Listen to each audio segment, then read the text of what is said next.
Good day, welcome to Giddy Fox Gaming. The build I'm going to show you is super unique in how it deals damage, which ultimately makes hunts a breeze. I've been using this build in a bunch of different hunts, and man, waking up sleeping monsters has been such an incredible feeling, and you get to experience this sometimes 5 or 6 times per hunt.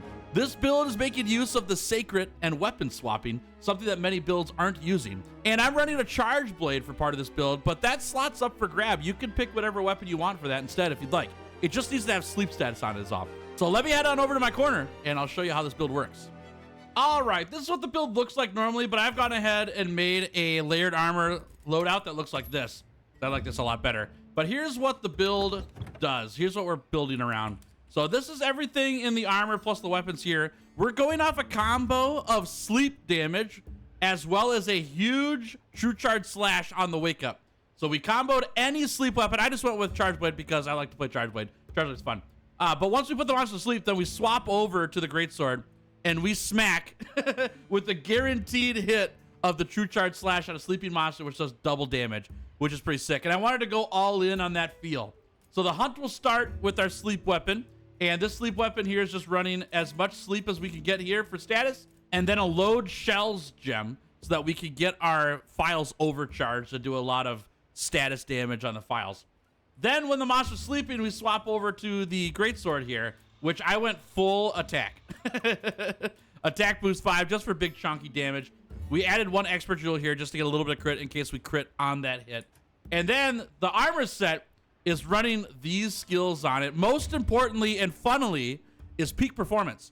Now you may use peak performance very well in this build while you're hunting. If you're a good hunter that doesn't take damage, that's up to skill level. That's fine. The reason why peak performance is in this build primarily is because when the monster goes to sleep, we can pop a max potion, or in this case, since we're running Mushromancer, a Mandragora, which are essentially free, and top our HP off, which will give us a big damage bonus on peak performance. Peak performance is a skill that gives you a ton of attack power when your HP is full.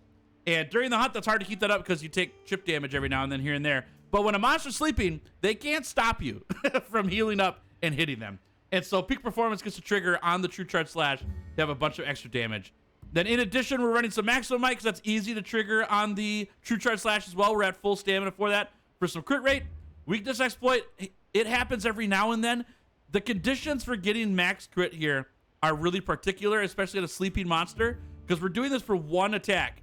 And so I didn't want to go all in on crit when we're only going to land 1 attack. I wanted the bigger raw damage. If we happen to get a crit, we will. But this is here just for the off chance that we get it. That's the whole meat of the build, is get the monster to fall asleep with whatever sleep weapon we want, swap on over to the greatsword, and we picked this greatsword specifically because it has the largest raw attack without negative affinity. I didn't want to go into the negative affinity direction because if we negative crit on the sleeping monster, we do less damage, and I want to hit for more damage. So I went for big raw with at least 0% affinity. We added a little bit more to get a little higher here, and we're going to be just fine. We should be slapping pretty hard. So go ahead and enjoy that. But if you want to see it in action, stick around because I'm going to pull this into a hunt, and we'll do a solo hunt this time because multiplayer lobbies wake up monsters all the time for some reason. I want to wake this monster up. So I'm going to go do a solo hunt, and I'll show you how the build works. All right, here we go. Let's get this guy put to sleep. Just start with the mount. That's fine. We're going to get a wound started here on the face if we can. That's going to let us get our Savage Axe going. There we go. Savage Axe can be triggered with a wound pop or a mount, which is kind of nice. So it's worth going for the mounts on your charge blade. Let's go play the charge blade as normal. There's the sleep already. I'm going to get 1 sheep shot here. Missed it. That's fine. We'll swap over to the greatsword while he's sleeping. And we check our HP by eating a mushroom. We're full, so it's no big deal. So our peak performance is already activated. So now we just go for the true charge slash. I like to cut tails, so I'm going to do that. Boom, baby! 700 free damage. Swap back to the charge blade. And we do it all over again. And the fun part about this build for me anyways is just how often we put monsters to sleep, because we're gonna get up to 6 is what I've seen before. 5 is not unheard of. That's pretty normal. 4 is a reasonable average though. you got me there. I need to charge up my shield. Now, another fun thing about this build that I didn't mention earlier is that, oh, nice job. We have the Gravios 4-piece armor set, which is flawless armor. And what that does is when we're at full HP, oh, can we get this? Yes, we can. When we're at full HP, we take 10% less damage, which means the first attack we get hit by isn't going to hit us as much, which is kind of nice. So being at full HP with the peak performance plus the flawless armor is pretty nice. There's another sleep. All right, let's swap over to the greatsword. There it is. Now, we do have missing HP, so we eat a blue mushroom here.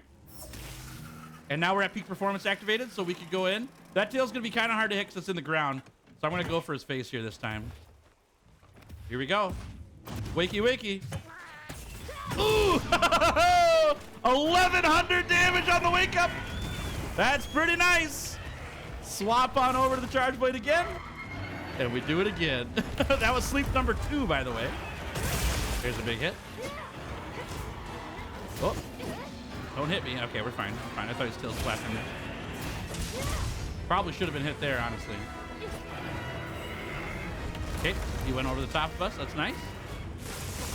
Dodge roll it. Ooh, not the second one, though. It's fine. Thanks, Punchy, for the cleanse. All right, he's running. We chase. Now, the nice part about this build, something I enjoy anyways, makes it unique, is one, we're using, nice, knockdown. We're using the weapon swap mechanic, which is something that just isn't used very much in builds. I think finding unique ways to use weapon swapping is worth doing. Woo-hoo-hoo-hoo! So that's kind of fun. It also is low pressure greatsword hits, right? You don't have to land TCSs while the monster's moving. You just get him while he's down. Nice, that was perfect. And so we get to do all the sleep stuff with the charge blade, play a weapon we like. Not that I don't like greatsword, I love greatsword. There's another sleep. But it lets us go in and get the stuff that we want to do with our charge blade. Just play the charge blade normally, or whatever weapon you pick here normally. And then when you get the sleep, maximize that sleep wake up. And you don't need a second hunter to do it. Normally you're relying on a second greatsword player to do this, but I can do it on my own. Tail chop. Boom, baby! And there you go. Easy tails taken on this build. There we go, back to the charge blade. That was sleep number 3. We're going for 4 now. There it is. Huge. Oh, man, that's nice. That's fine, we'll take the trade. Guard that, go for the slash. We missed it. We'll get it here, though. There it is. Savage axe him. Perfect. And then we charge the shield fast. Get back in so we can get some more files. Load shells helps here a lot, by the way. Being able to charge our files quickly for overcharge helps out a ton. We can savage axe a little bit here. We're gonna follow up. There he goes.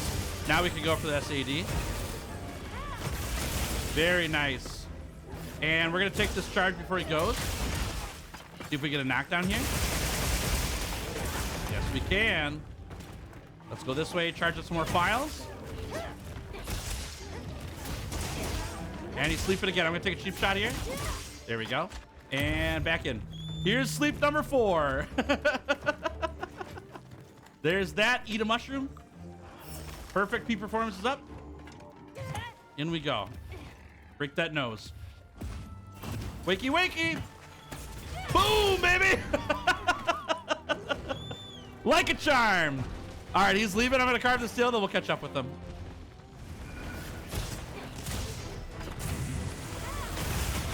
Follow up. There it is.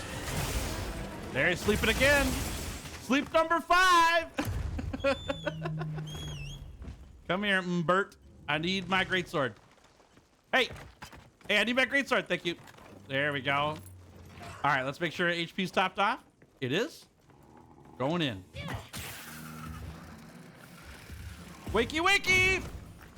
Hiya! Yeah! 800 damage.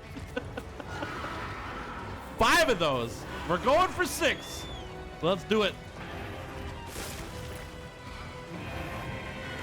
Come on over here. Yeah. Woo-hoo-hoo. There's a knockdown. Perfect.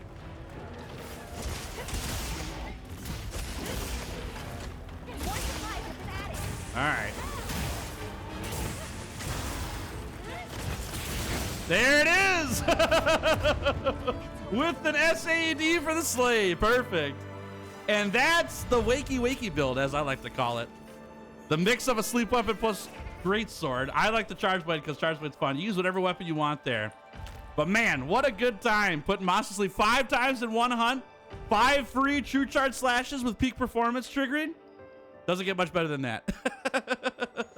Thanks so much for checking out the build. Have a fantastic rest of your day and happy hunting.